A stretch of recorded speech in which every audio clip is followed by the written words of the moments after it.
Waking Up is Not Enough. Flourishing in the Human Space, a podcast by Young-Eisendrath and Michael Berger. When you peek into the cosmic unity of existence and feel the love and inspiration of awakening, what happens next? Whether it's through meditation, spiritual practice, near-death experience, ingesting a mind-altering substance, or being born again, you don't get a map for improving your messy life. In this podcast, Young-Eisendrath and Michael Berger draw on expertise in science, psychology, adult development, psychedelics, NDEs, dreams, and Buddhist practice in conversations about compassion, resilience, responsibility, kindness, and development after awakening.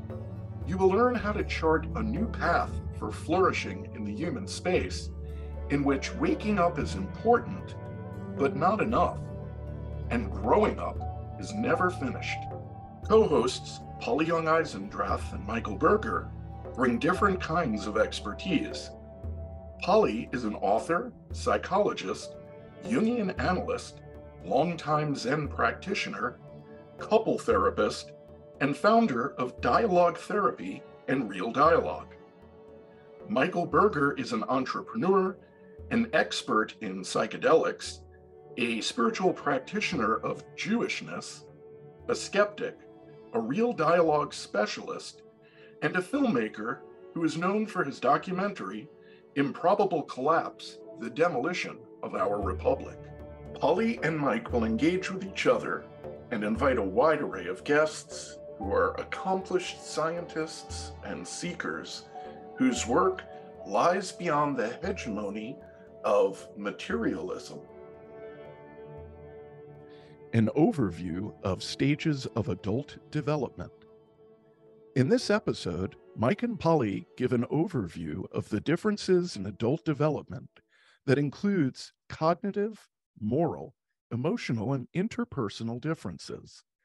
In a broad sweep, they will look at the ideals of conformity or group identification. Particularly, they will talk about pre-conformity, conformity, and post-conformity, and how to understand the ways we all mold our views to those people and habits we identify with. As a guide to examining differences in adult stages of development in future episodes, they introduce and converse about 5 questions about truth and doubt that you can use to assess your own stage of development. 1. Are you capable of entertaining real doubts about your beliefs? 2. Can you give the evidence you would need to see in order to change your mind? 3. Can you articulate the position of your opponents in a way that they recognize? 4. Are you attacking ideas or people who hold them? 5. Do you cut off from close relationships with people you disagree with? If so, why? If not, why not? Hi, Mike. Hi, Polly. Wow, today we are going to take on a very, very complex and big topic that relates to what we talked about in our last 2 episodes, where we were talking in general about the theory that there are predictable differences in adult minds, and that those differences have been studied scientifically, and that they have an underlying structure or logic or sequence. And so we're going to continue that today in trying to make things a little bit clearer, a little bit more precise, so that listeners can begin to perhaps set out a map for themselves in trying to understand the relationships they see around themselves and to understand themselves. Before we actually talk about these stages of pre-conformity, conformity, and post-conformity, because you might want to say conformity to what? What are people conforming to? I want to talk about the idea of adaptation for humans. And let's say my hypothesis, which is not mine alone, is embraced by many scientific theorists who are theorists primarily of emotion, but to some extent also of social interaction, is that humans, and by humans I mean Homo sapiens, adapt to an environment of human relationship, that our biology is a biology of relationship, so that when we look at the organism, the genetics, and the environment for the human organism, that would be the Homo sapien, we have to understand from the start that there is no such thing as a baby without a mother, and there's no such thing as a mother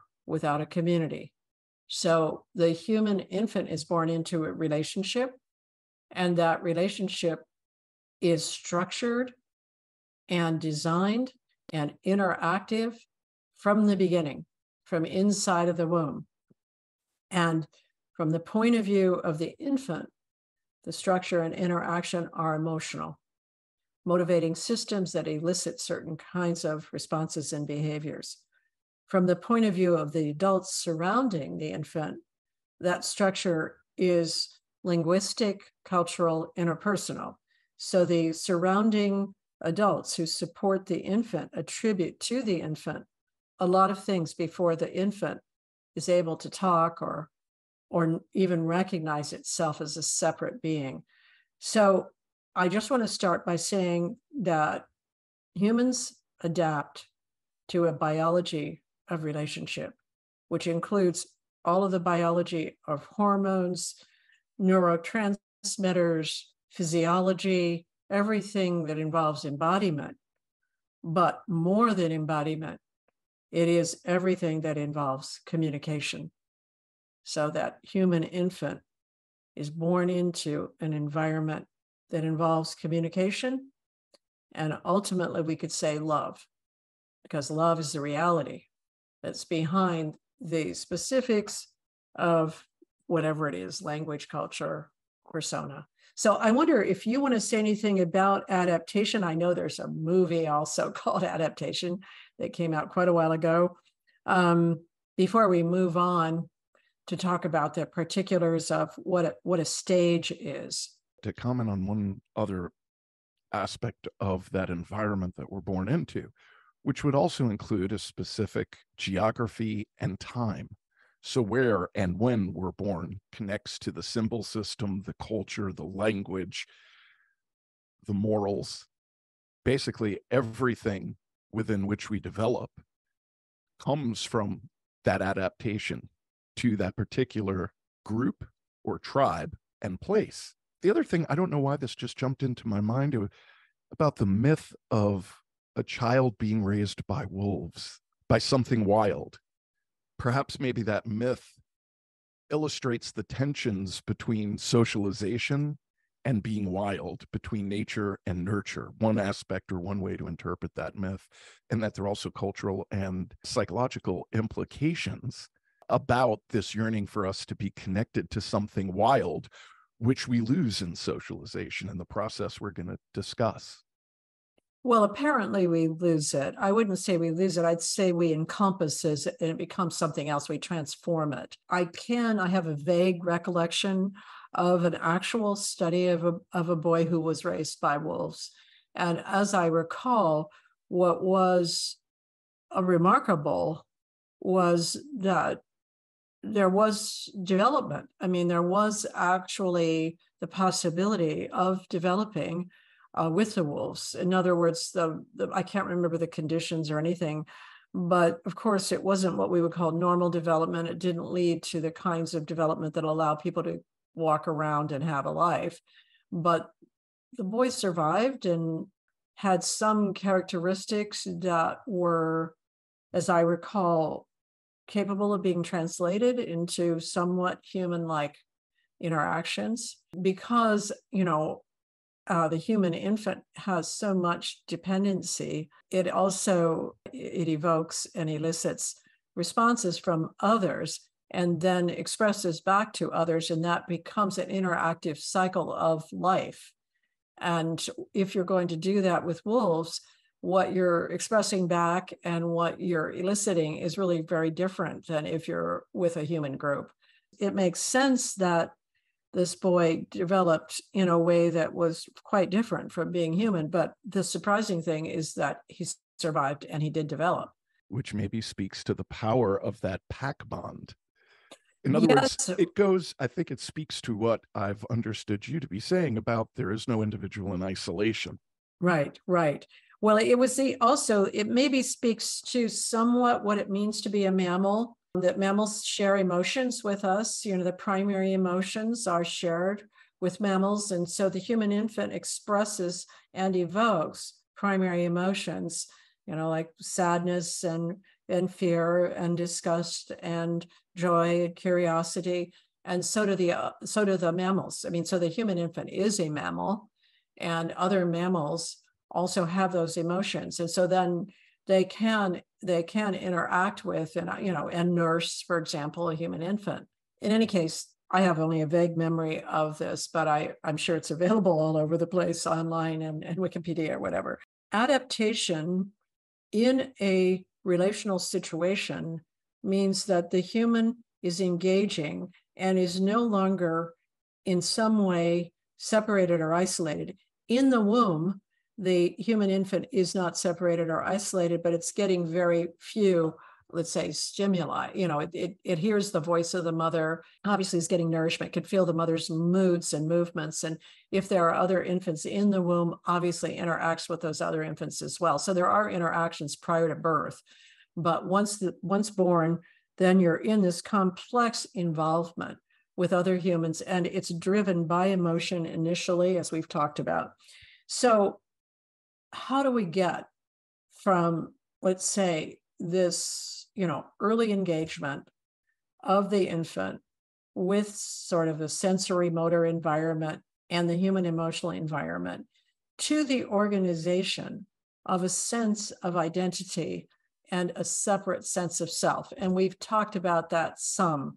So what we're going to be talking about now in terms of stages of development is essentially, it's a continuum of paradigms of self-other engagement that have been researched by a number of researchers, but we're following the work of Jane Loevinger, Loevinger, who's a psychologist, researcher from Washington University in St. Louis. She directed my dissertation, and I worked on research on ego development for 10 years, first under her direction, and then I was a professor at Bryn Mawr College, and I did research on ego development there. The reason that you and I are introducing this into a conversation about awakening is around the issue of who awakens. And so who awakens is not simply the idiosyncrasies, the individualities, the particularities of the individual that awakens, but also the worldview, the meaning making, the framework that individual takes to be reality. And what ego development does as let's say, an arc or a scheme of frames of reference on being human is give us a map so that you can see the systematic unfolding of these paradigms of being human. And then we can look back from those and say, okay, if you person A awaken in this frame of reference, you're going to make conclusions about your awakening that tend to be like this.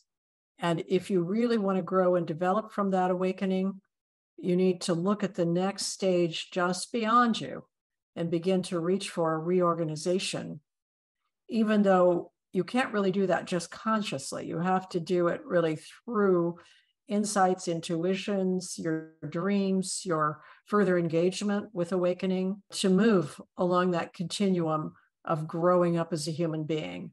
And growing up as a human being as we talked about it last time, means moving from really being concrete, materialistic, conforming, to being essentially deeply relational, deeply curious, deeply compassionate, deeply caring, not because you want the benefits of that, but because you recognize you are benefited by being that way, that you yourself are of that nature, which is what you find out in awakening, but it's very hard to bring it back.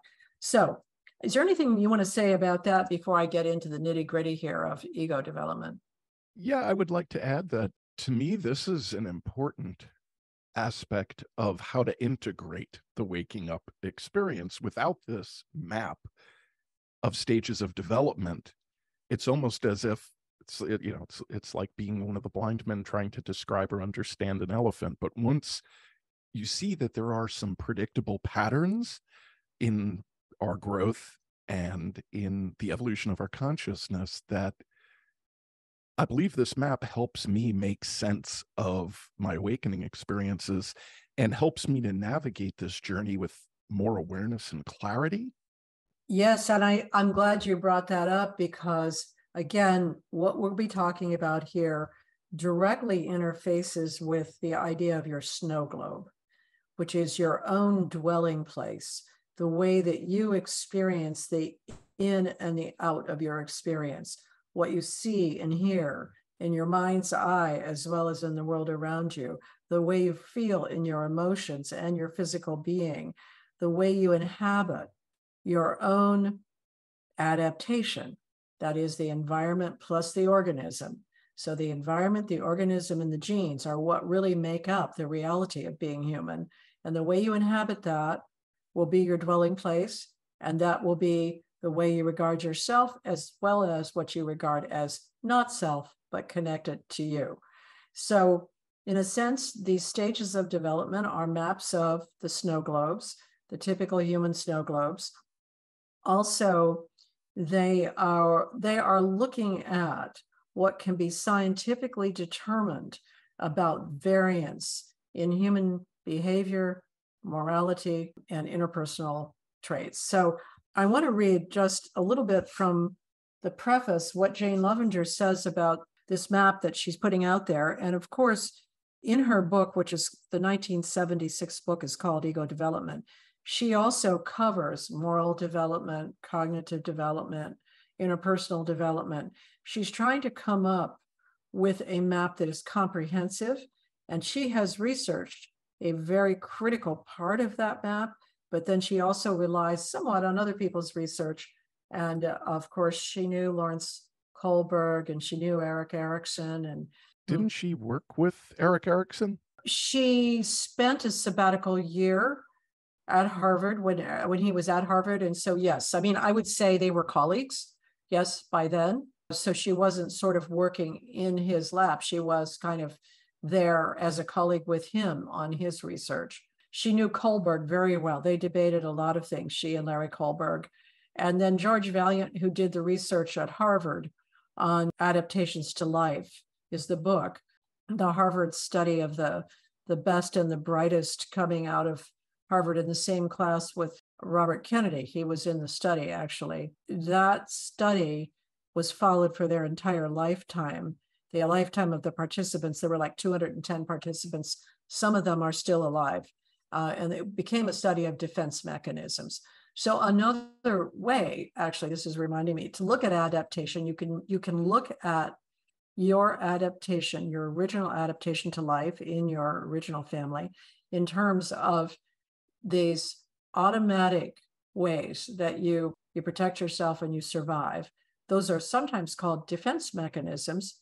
And those are things like, sublimation, projection, fantasy, humor, and other kinds of defenses. You can call those defense mechanisms adaptive mechanisms. And you can consider the formation of your personality around these unconscious ways of reacting. You can consider that your adaptation to life. And that's the reason why the book that George Vaillant did on the Harvard study was called Adaptation to Life. And he was looking at defense mechanisms in this group of 200 and some people that they studied originally at Harvard. These were guys that were studied from every angle you could study them, from their athleticism to their intelligence, to their styles of life, to their phrenology, the way their heads were shaped, and so on. And then as they were tracked over time, the question is, what predicts the most satisfying life? And it was not intelligence, it was not wealth, it was not athleticism, it was defense mechanisms. People who had more, let's say, complex, engaged defense mechanisms had happier lives. And that just sort of boils it down to they were more able to form relationships that were love relationships that were enduring than other people in the study. And so that's, again, looking at George Vaillant's work. He came to work with Jane.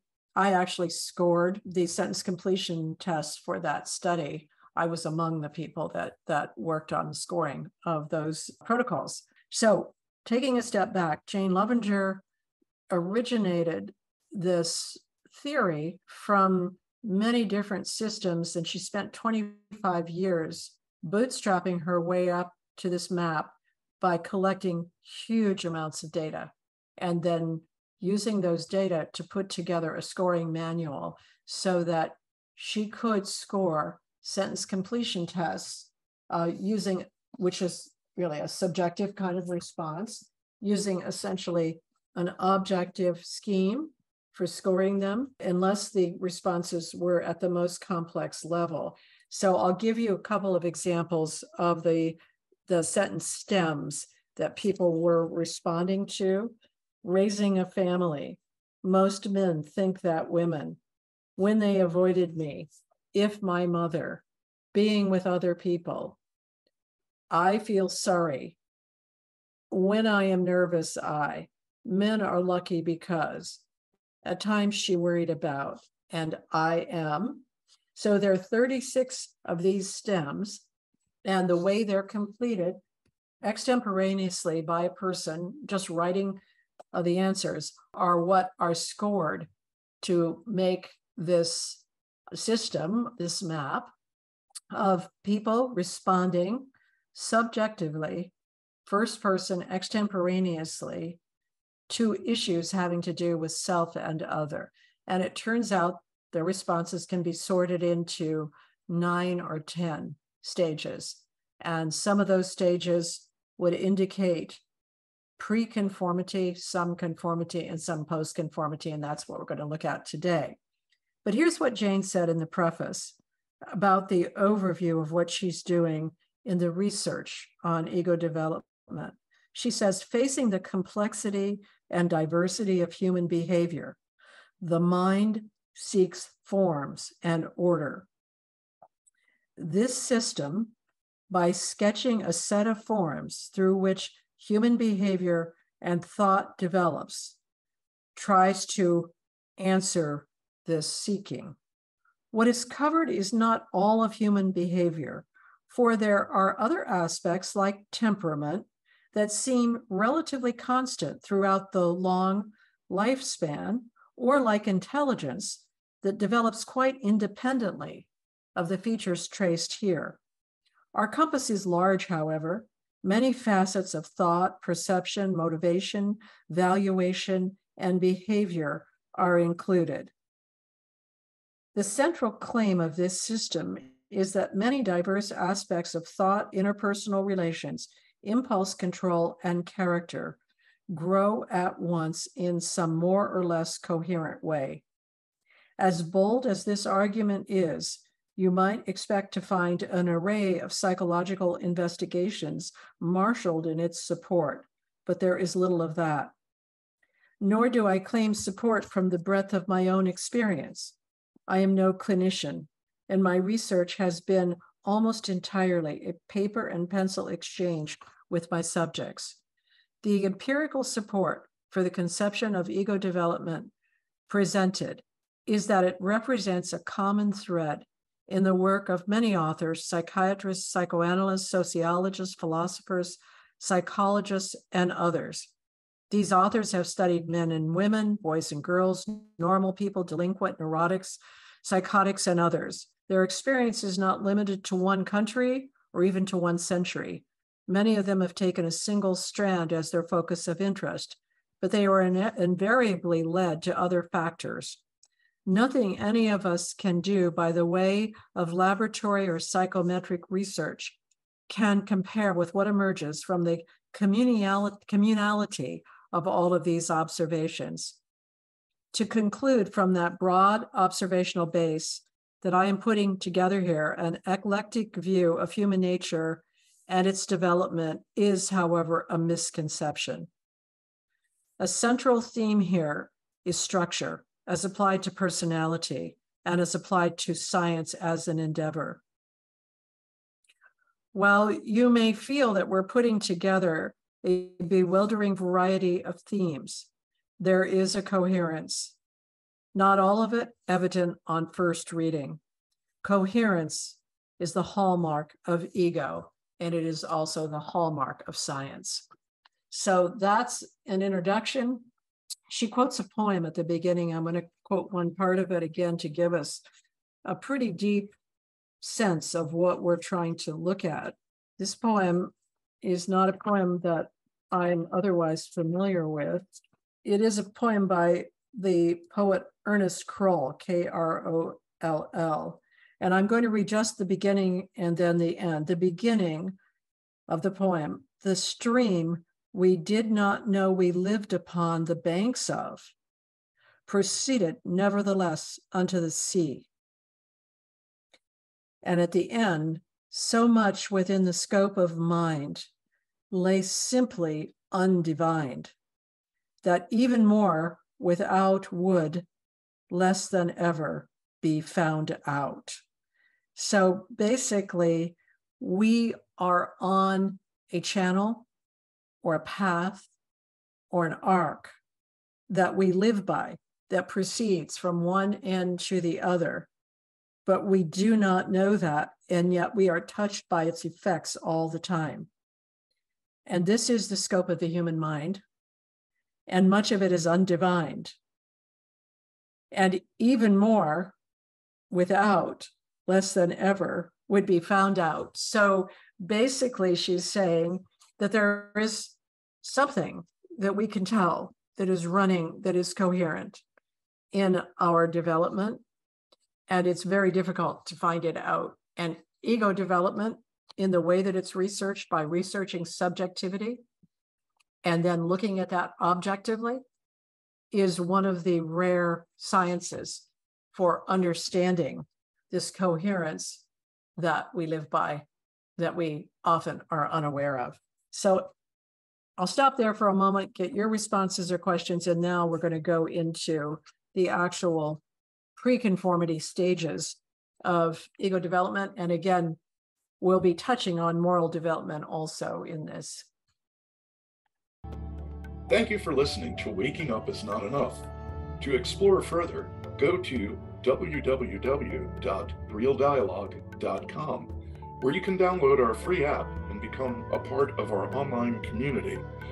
Purchase any course in the Real Dialogue app, and you'll receive an email invitation to our monthly conversation, where Polly and Mike hold an Ask Me Anything monthly on Tuesdays. Waking Up Is Not Enough is produced by Chris Coltrane and is available on all major podcast channels. And I also would like to just take a moment to announce the upcoming foundational training in Real Dialogue and Dialogue Therapy being held in Stowe, Vermont at the Trap Lodge. Session 1 begins November 30th. There are 3 4-day sessions in the next training. Session 1 is November 30th to December 3rd. Session 2 will be February 1st through 4th. And Session 3 will be April 18th to the 21st of 2024. For more information, you can go to realdialogue.com, and from the menu, select Foundational Training. All the details are there. If you have any questions about the training or anything in the podcast, you can email me at mike@realdialogue.com.